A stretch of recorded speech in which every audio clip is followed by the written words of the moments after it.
పారిశ్రామిక వాడల్లో ఆ రోజుల్లో పిల్లలకు ఉద్యోగాలు రావాలని తక్కువ ధరకే పారిశ్రామికవేత్తలకు భూములు కేటాయించారు.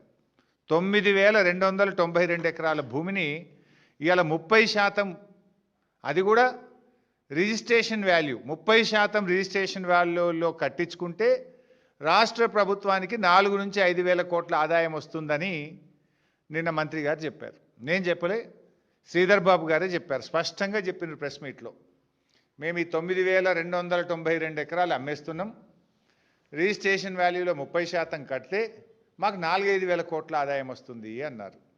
మరి నిజంగా ఈరోజు ఆ 9,292 ఎకరాల భూమి విలువ ఎంత ఈరోజు మార్కెట్లో? ఖచ్చితంగా 5 లక్షలకు తగ్గదు. 5 లక్షల కోట్ల రూపాయల విలువ కలిగిన భూమి. మరి నేను అడుగుతా ఉన్న శ్రీధర్ బాబు గారిని, ఈ ప్రభుత్వాన్ని, ఈ 5 లక్షల కోట్ల విలువ కలిగిన భూమిని 4-5 కోట్లకే ఎందుకు కట్టబెడతా ఉన్నారు? అంటే మిగతా 4,95,000 కోట్లు స్కామ్ కాకపోతే ఏంటి? దాన్ని ఏమనాలి? మీరే చెప్పింది కదా 4-5 కోట్లే వస్తాయని. ఈరోజు బహిరంగ మార్కెట్లో ఈ భూమి విలువ 5 లక్షల కోట్లు. 5 లక్షల కోట్ల విలువ కలిగిన భూమిని ఎందుకు 4-5 కోట్లకే కట్టబెడుతున్నారు? దీని వెనుక ఉన్న మతలబేందో చెప్పాలి. ఈరోజు మంత్రి గారు ఇంకోటి బుకాయించే ప్రయత్నం కూడా చేసిండ్రు నిన్న.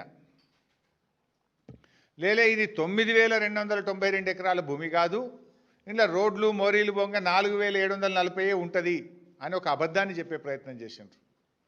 నేను అథారిటీగా చెప్తున్నా, ఎందుకంటే ఆ రోజు cabinet sub committee on revenue resource mobilisation చైర్మన్గా నేను పనిచేసిన. ఆ రోజు ఆర్థిక మంత్రిగా క్యాబినెట్ సబ్ కమిటీ చైర్మన్గా నేనున్నాను.